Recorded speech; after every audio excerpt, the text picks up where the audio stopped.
Hello दोस्तों, कैसे हो आप लोग। होप आप लोग का प्रिपरेशन बहुत ही शानदार चल रहा होगा।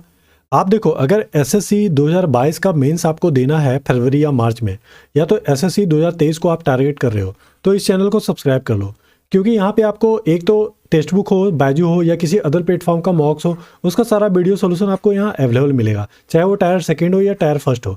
और उसके साथ साथ लास्ट 5 ईयर का, सिर्फ सीजीएल का नहीं, सीपीओ हो, सीएचएसएल हो, एमटीएस का हो, है ना, बहुत ही शानदार तरीके से प्लेलिस्ट आपको अवेलेबल मिलेगा, जहाँ चैप्टर वाइज हो, ईयर वाइज हो, शिफ्ट वाइज हो, जिसके अकॉर्डिंग आप कंफर्टेबल हो, वहाँ पे जाके आप प्रीवियस ईयर क्वेश्चन को एंजॉय कर सकते हो। और आप सबको पता है प्रीवियस ईयर का जो कंटेंट है ना, वो कितना ज़्यादा इंपॉर्टेंट है। अगर आपने कुछ नहीं भी कर रखा है और सिर्फ प्रीवियस ईयर ही 2 से 3 बार लगा रखा है अच्छे से, तो आप मैथ्स को तो 100% फोड़ के ही आओगे, अगर आपने थोड़ा सा प्रैक्टिस मॉक्स वगैरह देके कर रखा है तो। और देखो, सब लोग इधर उधर पूछते रहते हैं बेस्ट बेस्ट क्या है, बेस्ट क्या है। बेस्ट कुछ भी नहीं होता, ठीक है। कोई एक किताब सफिशिएंट नहीं होता, कुछ भी बेस्ट नहीं। अगर सबसे अच्छा कुछ बेस्ट है ना, तो वो सिर्फ और सिर्फ प्रीवियस ईयर पेपर है। अगर आपने प्रीवियस ईयर अच्छे से कर लिया तो आप समझो आप सबसे बेस्ट जा रहे हो, ठीक है। चलिए, तो आज का जो हमारा सेशन है ना, उसके अंदर हम लोग टेक्स्ट बुक का जो सेकेंड मॉक्स है ना, टायर 2 का, उसके अंदर जो मैथ्स का क्वेश्चन है वो करने वाले हैं, ठीक है। तो आप लोग इस सेशन को एंजॉय करना, लाइक करना, शेयर करना और सब्सक्राइब करना। देखिए दोस्तों, ये क्वेश्चन हमारा ट्रिग्नोमेट्री है ना। इस एक्सप्रेशन का आपको वैल्यू बताना है। आप क्या करोगे, आप बस इसको ब्रेक कर दो, ठीक है। 2 + sin x upon cos x है, तो इसको क्या अपन 2 अपॉन cos x लिख सकते हैं, और 2 बटा cos x को क्या 2 sec x लिख सकते हैं, बिल्कुल लिख सकते हैं ना। Plus sin x upon cos x को क्या tan x लिख सकते हैं, बिल्कुल लिख सकते हैं। माइनस sec x हो जाएगा, है ना, जो कि है ऑलरेडी। अब 2 sec x में sec x को माइनस कर दो तो क्या आ जाएगा, sec x हो जाएगा। sec x plus tan x हो जाएगा, ठीक है। और यहाँ पे देखो sec x minus tan x है, ये हमारा sec x minus tan x है। a plus B into A minus B सबको पता है, sec square x minus tan square x आ जाएगा। और इसका जो वैल्यू होता है, ये वैल्यू कितना होता है, 1 के बराबर होता है। चलिए नेक्स्ट क्वेश्चन देखते हैं। देखिए, ये क्वेश्चन अलजेब्रा का है, ठीक है।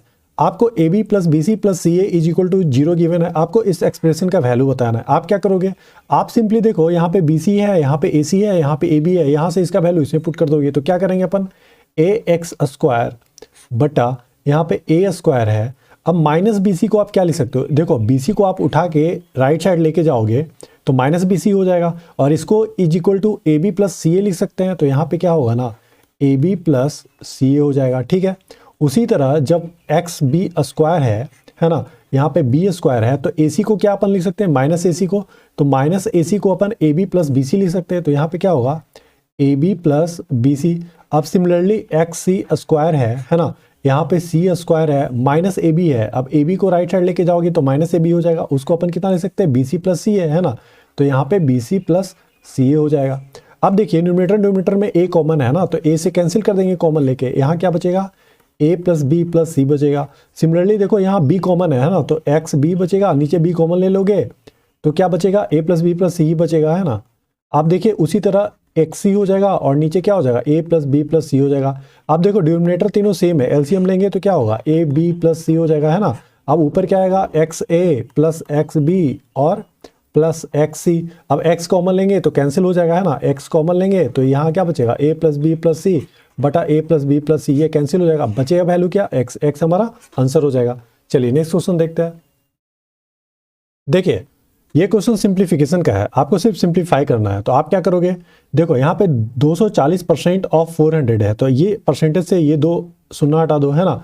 अब यहाँ पे क्या बचेगा, यहाँ पे बचेगा 240 गुना 4, है ना। और इसको अपन क्या लिख सकते हैं, इसको 6/10 लिख सकते हैं, ठीक है। अब जोड़, यहाँ पे देखो ए स्क्वायर माइनस बी स्क्वायर है, तो ए plus B into A minus B करेंगे। 26 जोड़ 16 जो होता है ना, वो 42 होता है, ठीक है। और ए माइनस बी, 26 में 16 माइनस करेंगे तो कितना हो जाएगा, ये हो जाएगा हमारा 10, और भागा 2 है तो 2 से डिवाइड कर देंगे, -30 है, ठीक है। अब देखो, ये शून्य से ये शून्य कैंसिल, ये 6 चौक 24 हो जाएगा, ये 24 हो जाएगा। 24 गुना 24 जो होता है ना, वो 576 होता है, ठीक है। अब यहाँ से 2 से 21 मरतबा कट जाएगा, ये हो जाएगा 210 और ये हो जाएगा 30, है ना। अब 30 माइनस कर देंगे इसमें तो 180 आ जाएगा। 576 में 180 अपन जोड़ देंगे, ये हमारा 756 आ जाएगा। ये फर्स्ट ऑप्शन आंसर, ठीक है। इस क्वेश्चन के अंदर आपसे पूछ रहा है कि जब आप 2 कॉइन को उछाल रहे हो ना, तो प्रोबेबिलिटी आपको बताना है कि not getting a head, head नहीं आने का क्या प्रोबेबिलिटी है, ठीक है। तो एक कॉइन ये लिए, एक कॉइन ये लिए, जब इस कॉइन को आप उछालोगे तो इस पे हेड या टेल आ सकता है, इस पे भी हेड या टेल आ सकता है, ठीक है। लेकिन एक साथ उछाल रहे हो तो टोटल क्या क्या हो सकता है, या तो हेड हेड आ सकता है ना, या तो टेल टेल आ सकता है ना, या तो एक पे हेड एक पे टेल, या तो पहले वाले पे टेल दूसरे वाले पे हेड आ सकता है, यही पॉसिबिलिटी है ना। अब बताओ इसमें से कौन सा ऐसा पॉसिबिलिटी है जिसमें हेड नहीं है, तो ये है, ये एक सिंगल मतलब फेवरेबल इवेंट है ना। तो टोटल प्रोबेबिलिटी होगा हेड नहीं आने का, वो कितना होगा 1/4 हो जाएगा, है ना। चलिए नेक्स्ट क्वेश्चन देखते हैं। देखिए इस क्वेश्चन के अंदर आपको एलसीएम गिवन है 2 नंबर का इतना, एचसीएफ गिवन है और एक नंबर दिया हुआ है, आपको दूसरा नंबर बताना है। बहुत ही सिंपल सा क्वेश्चन है ना। दोनों नंबर का जो मल्टीप्लिकेशन होता है ना वो एलसीएम गुने एचसीएफ होता है ना। तो एक नंबर आपको दिया हुआ, एक नंबर अपन एक्स मान लेते हैं, एक नंबर आपको कितना दिया हुआ है 169 दिया हुआ है, एलसीएम आपको 4225 दिया हुआ है और एचसीएफ आपको कितना दिया हुआ है, तो ये 13 दिया हुआ है। ये 13 से 13 मरतबे कैंसिल हो जाएगा और एक्स का जो वैल्यू आएगा ना 4225/13 होगा, 13 तिया 39 होता है। जैसे ये 3 आया एक ही ऑप्शन है, 325 हमारा आंसर हो जाएगा। चलिए नेक्स्ट क्वेश्चन देखते हैं। देखिए इस क्वेश्चन के अंदर आपको a + b = b + c = c + a का वैल्यू 5 7 8 दिया हुआ है ना। आपको a b b c और c a का वैल्यू बताना है, ठीक है। आप क्या करोगे, आप सिंपली a + b = 5x मानोगे, है ना। ये सब देखो मैं आपको डिटेल्स में बता रहा हूँ, ऐसे ये सब आप डायरेक्ट कर सकते हो, ठीक है। ये c + a का जो वैल्यू है ना ये 8x हो जाएगा। अब तीनों को जोड़ दोगे ना तो a + b + c और इधर जोड़ोगे तो ये 2 भी होगा ना, 2a + 2b + 2c हो जाएगा। यहाँ पे क्या होगा 8 7 15 और 15 5 20x हो जाएगा। मतलब यहाँ से a + b + c का जो वैल्यू है ना वो 10x आएगा, ठीक है। अब एक हाँ देखो, अगर ये आप a + b का वैल्यू इसमें माइनस कर दोगे तो c का वैल्यू कितना आ जाएगा 5x आ जाएगा। अब ये माइनस कर दोगे, b + c माइनस कर दोगे तो a का वैल्यू कितना आ जाएगा 3x आ जाएगा। अब c + a का वैल्यू माइनस कर दोगे तो b का वैल्यू कितना आ जाएगा 2x आ जाएगा। अब बस आपको वैल्यू बता देना, तो आप वैल्यू बता दो। a b कितना होगा, a b होगा 6x², तो 6 लेते हैं, x² तो सब में कैंसिल हो जाएगा। bc कितना हो जाएगा भाई 5 दूना 10 हो जाएगा और ca कितना हो जाएगा 5 तिया 15 हो जाएगा। तो 6 10 15 ये आपका आंसर मिल जाएगा, है ना। चलिए नेक्स्ट क्वेश्चन देखते हैं। इस क्वेश्चन में एक आदमी है वो अपने आर्टिकल को 10% प्रॉफिट पे बेच रहा है, ठीक है। तो मान लेते हैं कि इसका जो कॉस्ट प्राइस है ना ये 100x है, ठीक है। और इसका जो सेलिंग प्राइस होगा ना वो कितना होगा 10% के फायदा पे, तो 110x हो जाएगा, ठीक है। अगर ये 15% कम पैसा में ये खरीदता तो इसका जो न्यू कॉस्ट प्राइस है ना ये 85x हो जाएगा, 15% कम में खरीदा, है ना। और बेचने में 33 रुपये कम में बेचता, मतलब 110 - 33 हो जाएगा, ठीक है। ये न्यू सेलिंग प्राइस हो जाएगा, ठीक है। तब जाके इसको 10% का फायदा होता है, मतलब इसके ऊपर इसको 10% का प्रॉफिट होता है। तब आपको कॉस्ट प्राइस बताना है, ठीक है भैया। तो अपन क्या करेंगे ना, ये 85x का ये जो है ना 11/10 कर देंगे, 10% का फायदा हो रहा है। और ये कितना 110x - 3 ऐसा कर सकते हैं, है ना। चलिए अब देखो यहाँ पे क्या होगा, आप कैंसिल कर दो, ये 11 से इसको कैंसिल कर दो, यहाँ पे 10x हो जाएगा और यहाँ पे 3 हो जाएगा, ठीक है। ये 17 हो जाएगा, ये 5 दूना 10 हो जाएगा। मतलब क्या मिल रहा 17x/2 आ रहा है और इधर कितना आ रहा है 10x - 3 आ रहा है। चलिए इसको और आगे सोल्व कर लेते हैं, ना। अब देखो ये 17/2 है ना, इसको उठा के उधर लेके जाएंगे तो इधर हमारा 3 मिलेगा, है ना। और 10x में जब आप यहाँ 8 दूनी 8.5 घटाओगे तो 1.5x होगा और x का जो वैल्यू आएगा ना वो 2 आएगा। आपसे पूछ क्या रहा है, आपसे पूछ रहा है क्या पूछ रहा है भैया, आपसे पूछ रहा है कॉस्ट प्राइस। तो कॉस्ट प्राइस हमारा कितना है 100x है, तो 100 में 2 मल्टीप्लाई कर दोगे 200 हो जाएगा, है ना। इसको और भी तरीका है, जैसे यहाँ पे प्रॉफिट ना सिर्फ प्रॉफिट लेके भी आप बना सकते थे, ठीक है। चलिए नेक्स्ट क्वेश्चन देखते हैं। देखिए इस क्वेश्चन में आपको एक आदमी है P, है ना, जो कि एक 20% मतलब कि 1/5 जो काम है ना वो करता है 10 दिन में, ठीक है। और सेम टाइम में R जो है ना, मतलब सेम टाइम में मतलब 10 दिन में R जो है उसी काम का 1/8 भाग करता है ना। तब आपको बताना है कि दोनों मिलके उसी काम का 13/40 भाग कितने समय में करेगा। तो ये 1/5 भाग करता है 10 दिन में, तो पूरा काम कितने दिन में करेगा, ये 50 दिन में करेगा। ये 1/10 भाग करता है 10 दिन में, पूरा काम कितने दिन में करेगा 80 दिन में करेगा, है ना। अब ये दोनों का एलसीएम अपन ले लेंगे, ये हमारा 400 हो जाएगा, इसका एफिशिएंसी 8 हो जाएगा, इसका एफिशिएंसी कितना हो जाएगा 5 हो जाएगा, है ना। अच्छा अब 400 का कितना भाग हम लोग को पूरा करना है 13/40 भाग, है ना। और किसके द्वारा करना है, दोनों के द्वारा। तो 8 + 5 13 हो जाएगा, 13 से 13 कैंसिल हो जाएगा, ये 40 से 10 मतलब 400 कैंसिल हो जाएगा, मतलब 10 दिन में ये पूरा कर लेगा। चलिए नेक्स्ट क्वेश्चन देखते हैं। देखिए इस क्वेश्चन के अंदर 2 आदमी है, एक रमन जी है एक तपन जी है, दोनों एक बिजनेस स्टार्ट करते हैं 10,000 रुपये और 50,000 रुपये से, ठीक है। तो ऐसे क्वेश्चन में आप क्या करना ना, जैसे ये 10,000 है और 50,000 है ना, तो आप बस इसका रेशियो ले लेना, है ना। बाकी कैलकुलेशन में बहुत आसान हो जाता है। जैसे ये रमन जी हैं, ये तपन जी है ना, ये 1:5 के रेशियो में इन्वेस्ट किए, ठीक है। आफ्टर 6 मंथ रमन जी हैं 10,000 रुपये और ऐड करते हैं, मतलब 6 महीना के लिए इनका इतना रहा, ठीक है। अब 6 महीना बाद ये 1 यूनिट था तो अब ये 2 यूनिट हो गया, ठीक है। अब इसको 6 से 1 साल के लिए कर दिए, है ना। अब देखिए जो तपन जी है ना वो 30,000 रुपया निकाल लेते हैं, मतलब 50,000 में 30,000 निकालिए तो 20,000 बचा, मतलब 5 यूनिट था अब 2 यूनिट हो जाएगा, है ना।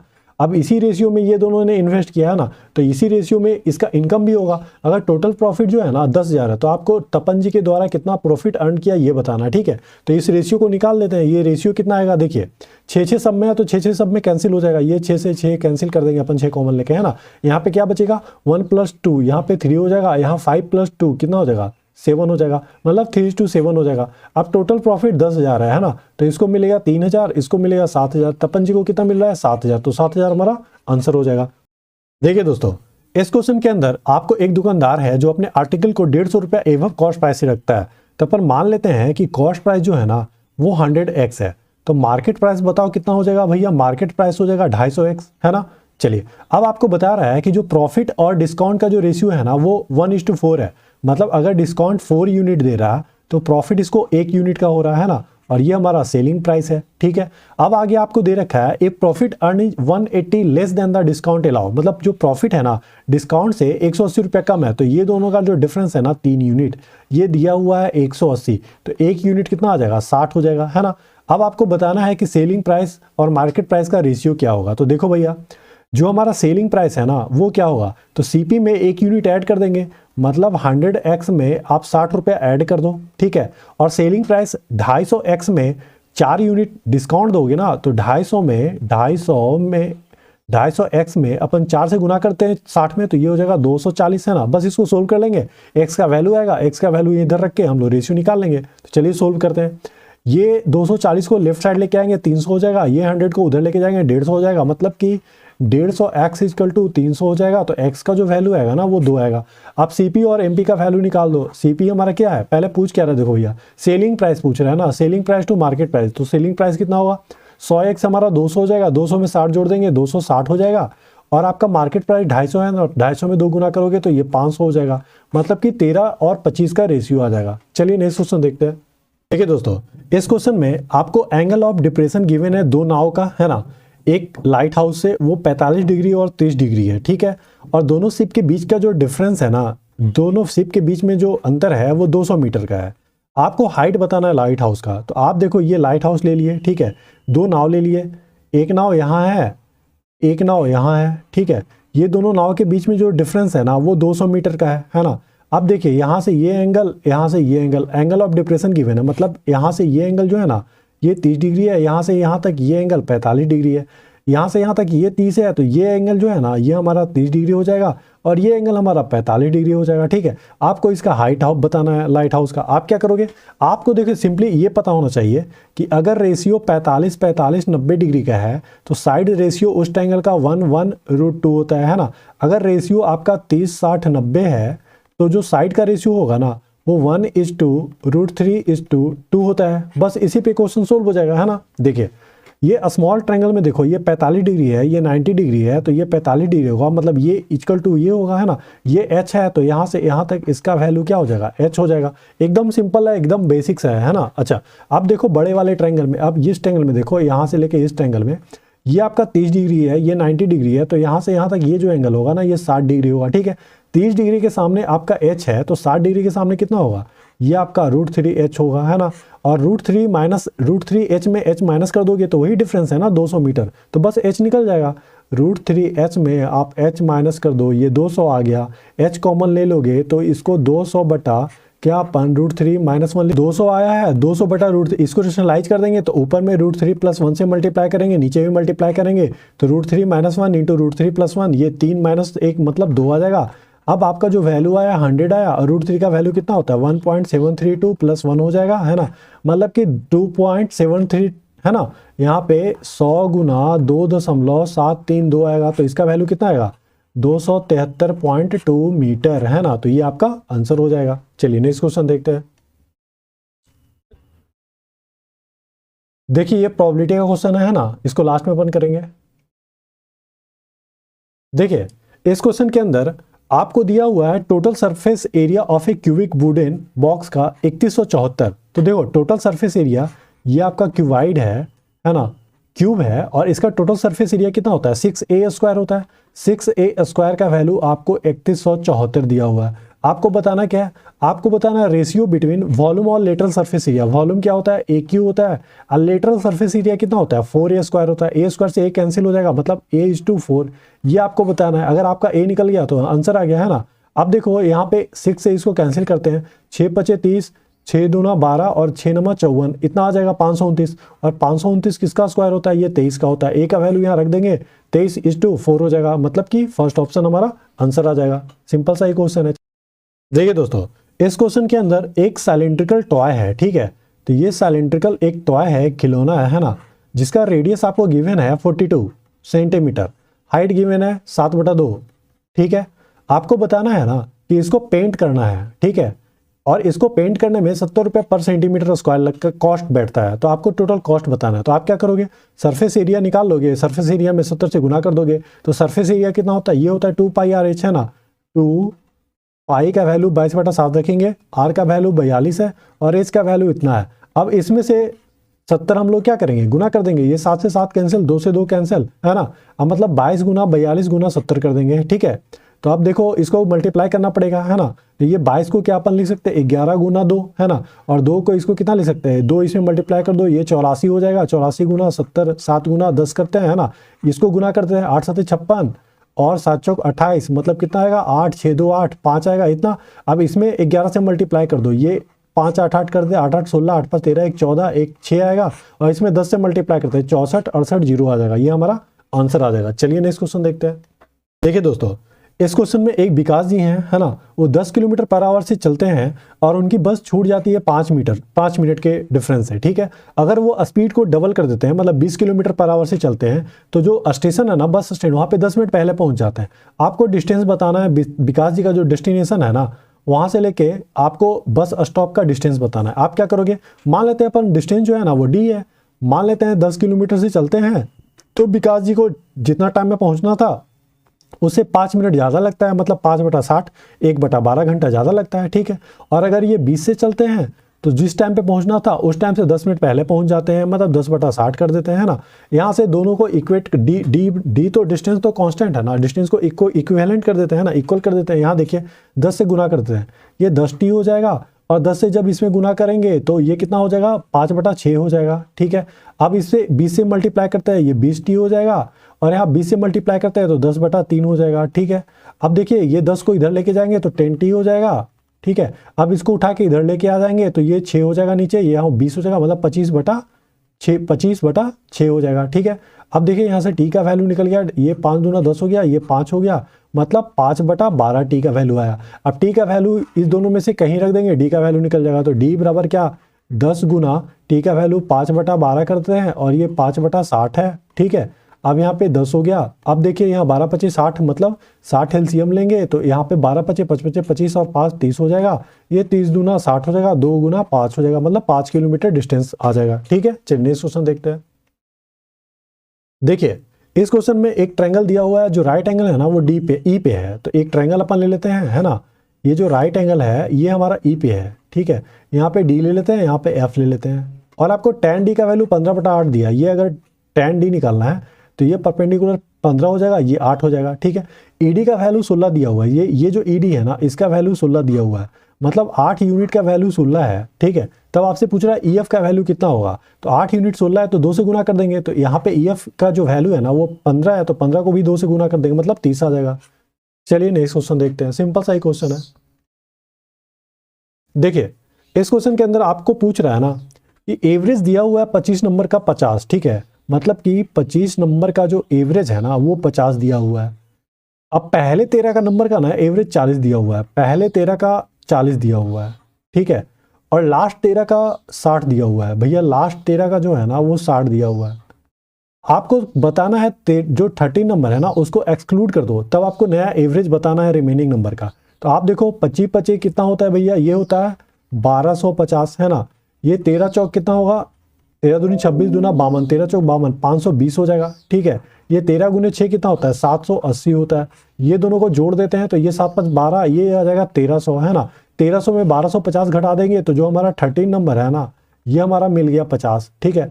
अब आपसे पूछ रहा है ना ये 13 नंबर को एक्सक्लूड कर दो, 13 जो नंबर है 50 इसको एक्सक्लूड कर दो। तो 1250 में जब आप 50 माइनस कर देंगे तो 1200 बचेगा, और 50 को माइनस करेंगे, टोटल 25 नंबर है, 25 में आप एक घटा दिए तो मतलब कितना 24 नंबर हुआ।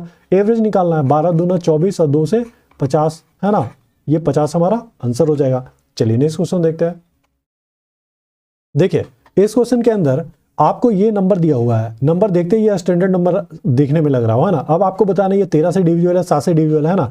तो जैसे ही आपने इस नंबर को देखा, ये देखो रिपीटेड नंबर है, इसको क्या अपन 434 ऐसा लिख सकते हैं, और 434 जैसे ही कॉमन लेंगे ये 1000 होगा प्लस 1 होगा, मतलब 1001 आएगा। और जैसे ही एक आया ना, ये जो है ना 7 और 13 दोनों से डिविजिबल होता है, इसलिए हमारा आंसर ये हो जाएगा। चलिए नेक्स्ट क्वेश्चन देखते हैं। देखिए इस क्वेश्चन में क्या है, रोहन जो है पहले 100 किलोमीटर जो है ना कार से चलते हैं, ठीक है भैया, 25 किलोमीटर पर आवर से। फिर अनदर 150 किलोमीटर बाइक से चलते हैं 75 किलोमीटर पर आवर से, और 600 किलोमीटर चलते हैं एरोप्लेन से 150 किलोमीटर पर आवर से। और बाकी जो रिमेनिंग डिस्टेंस है ना 20 किलोमीटर ऑफ डिस्टेंस वो कवर करते हैं 2.5 किलोमीटर पर आवर से। आपको एवरेज स्पीड बताना है। तो एवरेज स्पीड जो होता है ना वो total distance upon total time होता है, ठीक है। तो टोटल डिस्टेंस अपन लेते हैं कितना, टोटल 100 है, 150 है, और फिर कितना है 600 है, 6 1 7 7 1 8, 850 हो गया, 850 और 20, 850 और 20 कितना होगा भैया, 870 किलोमीटर हो जाएगा, ठीक है। और टोटल टाइम कितना लगा, 100 किलोमीटर 25 से चलेंगे तो 4 घंटा लगेगा, ठीक है। 150 किलोमीटर 75 से चलेंगे तो 2 घंटा लगेगा। 600 किलोमीटर अगर एरोप्लेन से 150 किलोमीटर पर आवर से चलेंगे तो 4 घंटा लगेगा, ठीक है। और 20 किलोमीटर का डिस्टेंस जो है ना 2.5 किलोमीटर से चलते हैं तो यहाँ पे 8 आवर लगेगा, ठीक है। तो इतना किलोमीटर पर आवर आंसर आपका आ जाएगा, मतलब 870 बटा 8 4 12, 12 4 16, 16 2 18, मतलब ये आपका आंसर हो जाएगा ऑप्शन बी। चलिए नेक्स्ट क्वेश्चन देखते हैं। देखिए दोस्तों इस क्वेश्चन के अंदर आपको कंपाउंड इंटरेस्ट बताना है 9th ईयर में। If compound interest earn on the principal amount 10,000 at the rate of eight the 8 year, आपको 8 साल का जो कंपाउंड इंटरेस्ट है ना वो इतना दिया हुआ है, रेट 10% है। तो आपको 9th ईयर में जो कंपाउंड इंटरेस्ट है ना वो बताना, तो वो क्या होगा। तो भैया कंपाउंड इंटरेस्ट जो 9th ईयर का होगा ना, तो इस पे जो कंपाउंड इंटरेस्ट इतना लगा है ना उस पे एक और उसका 10% उसमें और ऐड कर देंगे, मतलब 11 बटा 10 कर देंगे, बस हो गया आंसर, है ना। इसमें 11 से मल्टीप्लाई कर दो और बटा 10 से डिवाइड कर दो, या 1 × 1 से मल्टीप्लाई कर दो, जो आएगा वो आंसर, ये हमारा आंसर हो जाएगा। बहुत ही सिंपल क्वेश्चन है। चलिए नेक्स्ट क्वेश्चन देखते हैं। क्वेश्चन के अंदर एक मंदिर है और मंदिर का एक छत्ता है, छत्ता का जो साइज है ना वो कॉनिकल शेप में है, ठीक है। कॉनिकल शेप में है तो ये अपन एक कोन ले लेते हैं, है ना। इसका जो बेस दिया हुआ है ना ये छत्ता का, ये 2 दिया हुआ है, और इसका जो हाइट है ना ये रेडियस से दुगना है तो ये 4 हो जाएगा, ठीक है। आपको बताना है कि इसको पेंट करेंगे एक्सटर्नल पार्ट को, तो वो जो पेंट का जो खर्चा है ना वो 512 रुपये स्क्वायर मीटर दिया हुआ है। आपको एक्सटर्नल सरफेस एरिया को पेंट करने में जितना खर्च हुआ वो बताना है। तो भैया जो एक्सटर्नल सरफेस एरिया या सरफेस एरिया होगा ना वो πr/l होगा, और πr में πr/l होगा, और πr/l में अपन 512 रुपया मल्टीप्लाई कर देंगे। तो पाई का वैल्यू यहाँ पे 3.14 ले लेते हैं, है ना।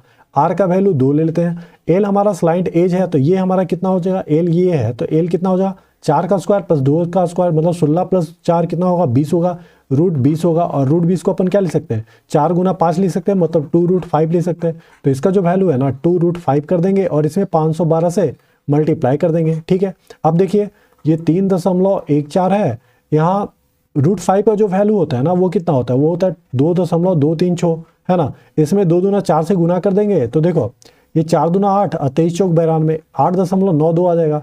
मतलब कि यहाँ पे 8.92 से इसमें मल्टीप्लाई कर देंगे और ये 512 है, ठीक है। अब देखो यहाँ पे 3 प्लस है, यहाँ पे 9 है, 9 से 3 में मल्टीप्लाई, 9 × 27 और अप्रॉक्सीमेटली 28। अप्रॉक्सीमेटली क्यों ले रहे हैं ना, क्योंकि यहाँ पे आपसे अप्रॉक्सीमेट पूछ भी रहा है और ऑप्शन जो है ना इसमें बहुत ज़्यादा डिफरेंस है, तो इसीलिए हम लोग अप्रॉक्सीमेटली ले सकते हैं, ठीक है। अब 512 से इसमें मल्टीप्लाई कर दो, ठीक है, जो आएगा वो हमारा आंसर आ जाएगा। हमारा आंसर अप्रॉक्सीमेटली इतना आएगा। चलिए नेक्स्ट क्वेश्चन देखते हैं। देखिए दोस्तों इस क्वेश्चन में आपको एक नदी दिया हुआ है, नदी के दोनों साइड पेड़ है, एक पेड़ का लंबाई 27 मीटर है और दूसरी तरफ का जो पेड़ है उसका हाइट आपको बताना है, नदी की चौड़ाई बताना है। और ये जो 27 मीटर हाइट है ना पेड़ का, यहाँ से उस छोटे वाले जो ट्री है, छोटा वाला जो पेड़ है उसका एंगल ऑफ डिप्रेशन दिया हुआ है 30 डिग्री 60 डिग्री। तो चलिए अपन करते हैं, ये हम ले लेते हैं 27 डिग्री का पेड़, ये ले लेते हैं नदी, ठीक है। ये हमारा 27 डिग्री नहीं 27 मीटर का पेड़ है, ठीक है। अब देखो यहाँ पे एक दूसरा पेड़ है तो ये दूसरा पेड़ ले लिए। यहाँ से एंगल ऑफ डिप्रेशन दिया हुआ है हमारा 30 डिग्री और 60 डिग्री, तो ये एंगल जो हो जाएगा ना, ये एंगल आपका हो जाएगा 30 और ये एंगल हो जाएगा आपका 60, ठीक है। अब आपको बताना है ये हाइट, ठीक है, और ये बताना है डी, ठीक है। तो आप क्या करोगे इसमें, आप कुछ नहीं करना, 30 डिग्री 60 डिग्री 90 डिग्री में अगर ये राइट एंगल ट्रायंगल है तो इसका जो साइड का रेशियो होता है ना वो याद होना चाहिए। ये 1:√3:2 होता है ना, सबको याद होगा, बस इसी को अप्लाई करना है। यहाँ पे 60 डिग्री है, यहाँ पे 90 डिग्री है, तो ये एंगल निकाल लेंगे। ये एंगल हमारा 30 हैगा और 60 के सामने 27 है तो 30 के सामने कितना होगा, 27/√3 होगा, मतलब कि 9√3 होगा। तो नदी की चौड़ाई कितना होगी, 9 × √3 होगी, है ना। अच्छा, अब हमें क्या बताना है, हमें ये स्मॉल एच का हाइट बताना है, जो छोटा वाला ट्री है उसका हाइट बताना है। तो ये कैसे बताएंगे, अच्छा ये 9√3 है तो ये 9√3 होगा, ठीक है। अच्छा, ये 30 डिग्री है तो ये हमारा ये जो टोटल है ना ये 60 डिग्री होगा, ये 90 डिग्री है। जो 60 डिग्री के सामने 9√3 है तो 30 डिग्री के सामने मतलब यहाँ से यहाँ तक ये 9 होगा रेशियो के अकॉर्डिंग, है ना।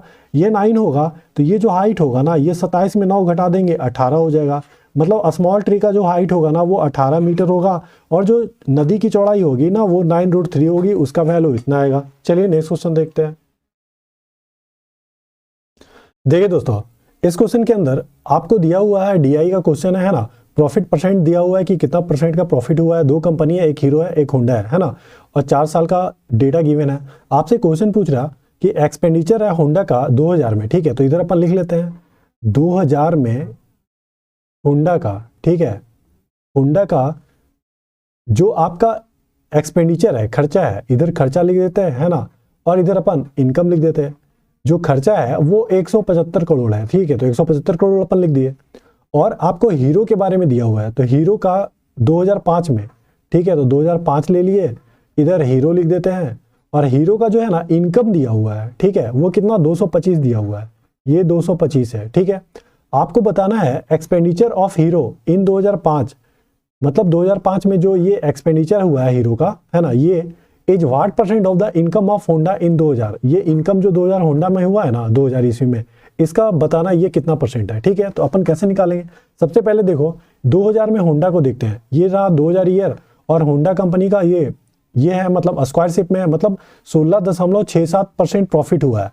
16.67% का मतलब क्या होता है ना, ये 1/6 होता है, मतलब ये 1/6 होता है। एक सेकेंड इधर देख लो, होंडा है ना, होंडा का देखो ये ट्रायंगल वाला है, ठीक है, तो ट्रायंगल वाला मतलब 14.28% का प्रॉफिट हुआ है।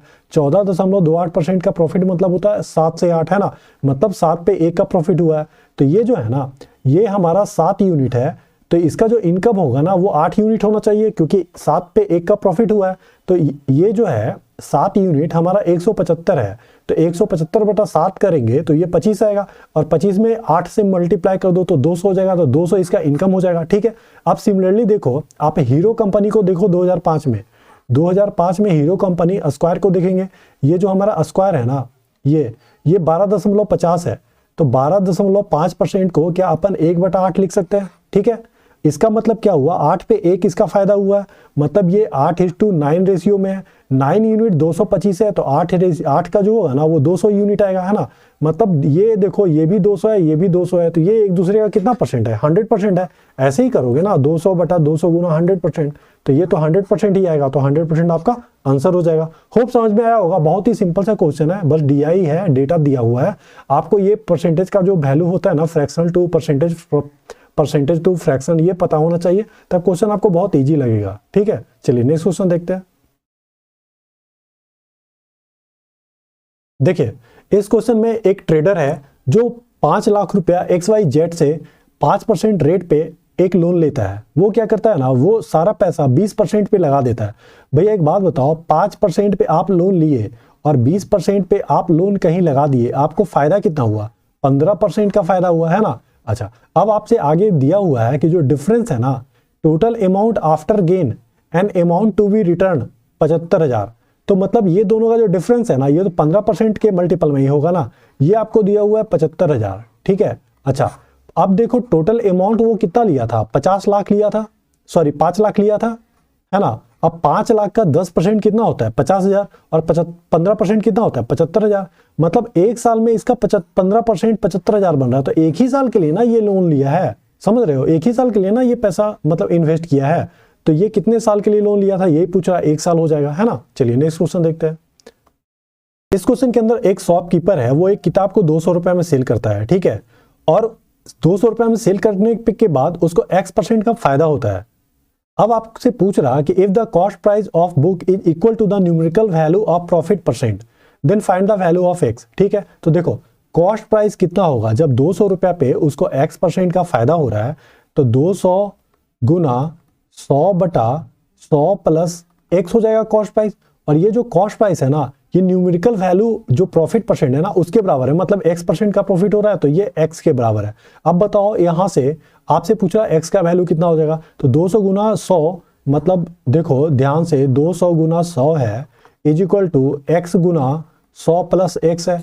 आप ऐसे ही देख के बता सकते हो कि X का वैल्यू 100 रखेंगे तो 100 गुना 100 प्लस 100 200 हो जाएगा, मतलब X का जो वैल्यू पूछ रहा है वो हमारा कितना हो जाएगा, 100 हो जाएगा। चलिए नेक्स्ट क्वेश्चन देखते हैं। देखिए इस क्वेश्चन में 3 आदमी है, एक A है, एक B है, एक C है। B का जो सैलरी है ना वो 20% ज्यादा है A से, ठीक है, तो इधर B लेते हैं, इधर A लेते हैं। A से 20% ज्यादा है, ये 5X है, तो ये हमारा 6X हो जाएगा, ठीक है। अब C का जो सैलरी है ना वो 33.33, मतलब 1/3 लेस देन है B से, तो B से 1/3 लेस, मतलब 6 से 1/3 करेंगे तो 2X लेस देन है, मतलब C का जो सैलरी है ना वो 4X होगा क्योंकि इसका 1/3 लेस है, ठीक है। अच्छा, अब आगे आपको दिया हुआ है कि सैलरी ऑफ A जो है ना वो 20 रुपया ज्यादा है C से, तो A जो है ना C से 20 रुपया ज्यादा है, मतलब ये दोनों का डिफरेंस जो है ना 5X माइनस 4X करेंगे X आएगा, ये 20 रुपया दिया हुआ है, ठीक है। अब आपसे पूछ रहा है कि तीनों का जो सैलरी है ना वो कितना होगा, तो तीनों का सैलरी कितना होगा, 6 4 10 5 15X हो जाएगा, और 15 में X का वैल्यू मतलब 15 गुना 20 करेंगे तो ये हमारा 300 आ जाएगा। इस क्वेश्चन में आपको ये फिगर दिया हुआ है और आपको BAT एंगल 40 डिग्री दिया हुआ है, ठीक है। आपको बताना है AOB और OAB कितना होगा, ठीक है। देखिए यहाँ से ये कॉर्ड जो है ना ये टेंजेंट के साथ 40 डिग्री बना रहा है, तो ये भी हमारा 40 डिग्री हो जाएगा प्रॉपर्टी के अकॉर्डिंग, है ना। और अगर किसी पॉइंट पे कोई कॉर्ड 40 डिग्री बना है सर्कल पे, तो सेंटर पे उसका डबल बनाएगा, मतलब कि ये जो एंगल होगा ना, ये एंगल AOB ये आपका कितना हो जाएगा, 80 डिग्री हो जाएगा, ठीक है। अच्छा, अब देखो OA और OB जो है ना वो रेडियस है, ये R है, ये R है ना, ये 80 डिग्री है, तो बाकी जो दो एंगल होगा ना वो कितना होगा, 180 में 80 घटा देंगे 100 आएगा, 100 को 2 भाग में बांट देंगे 50 आएगा, है ना। तो ये एंगल जो होगा ना 50 हो जाएगा थीटा, ये एंगल जो है ना ये भी 50 हो जाएगा। मतलब आपसे पूछ क्या रहा है ना, ये AOB 80 हो जाएगा और 0AB जो है ना वो 50 आ जाएगा, मतलब 8:5 आ जाएगा आंसर, ठीक है। इस क्वेश्चन में आपको दिया हुआ है कि जो छोटा वाला ट्रायंगल दिख रहा है ना आपको, वो बड़े वाले ट्रायंगल का उसका जो साइड्स है उसका 1/4 है। तो अपन मान लेते हैं बड़े वाले ट्रायंगल का जो साइड है ना वो 4A है, तो छोटे वाले का जो साइड होगा ना वो A हो जाएगा, ठीक है। आपको बताना क्या है, आपको बताना है इन रेडियस प्लस सरकम रेडियस छोटे वाले ट्रायंगल का अपॉन R प्लस R बड़े वाले ट्रायंगल का, ठीक है। तो चलिए अपन क्या करेंगे, सबसे पहले देखो ये राइट एंगल ट्रायंगल है, ठीक है, सॉरी ये इक्विलेटरल ट्रायंगल है ना। अब इसका साइड मान लेते हैं A है, A है, A है, तो ये जो होता है ना ये कितना होता है, ये √3A होता है ना। और यहाँ से यहाँ तक ये जो होता है ना ये R होता है और ये स्मॉल r होता है, ये सबको पता है, ठीक है। तो R प्लस R जो होगा ना वो √3 हाइट हो जाएगा इक्विलेटरल ट्रायंगल का, तो छोटे वाले का ट्रायंगल का जो हाइट होगा ना वो √3A हो जाएगा और बड़े वाले ट्रायंगल का जो हाइट होगा ना √3 4A हो जाएगा। यही आपको बताना है, √3 कैंसिल, A कैंसिल, कितना आ जाएगा 1:4 आ जाएगा, ठीक है। चलिए नेक्स्ट क्वेश्चन देखते हैं। देखिए इस क्वेश्चन में आपको क्या बताना है, आपको डिफरेंस बताना है numbers of time the rainfall above 130 centimetre and the number of times the annual rainfall below 130 centimetre. तो 130 सेंटीमीटर यहाँ है, इससे ज्यादा कितना है 9 2 11 है, इससे कम कितना है 7 6 13 और 5 18 है, ये दोनों का डिफरेंस कितना है 7 है, यही आपको बताना था। चलिए नेक्स्ट क्वेश्चन देखते हैं। देखिए दोस्तों इस क्वेश्चन में आपको दिया हुआ है total number of car sold 700, ठीक है। If the total number of cars sold on Saturday is 50% of the total sales of the number of cars on Monday, मतलब कि सैटरडे को जितना कार सेल हो रहा है ना वो कैसे आप निकालोगे, 50% है, 50% मतलब आधा है, किसके आधा है, मंडे को जितना कार सोल्ड हुआ, मंडे को कितना हो रहा है 20%, 20% का आधा आप कर दोगे तो ये कितना आ जाएगा 10%। सैटरडे को कितना कार सेल हो रहा है 10%, ठीक है। तब आपको बताना है total number of car sold on Thursday and Saturday, Thursday को कितना हो रहा है भैया 10%, ठीक है, और सैटरडे को कितना हो रहा है 10%। टोटल कार थर्सडे और सैटरडे को कितना हो जाएगा 20%, और 20% 700 का कितना हो जाएगा 140, तो ये 140 आंसर आ जाएगा। चलिए मिलते हैं फिर नेक्स्ट क्लास में।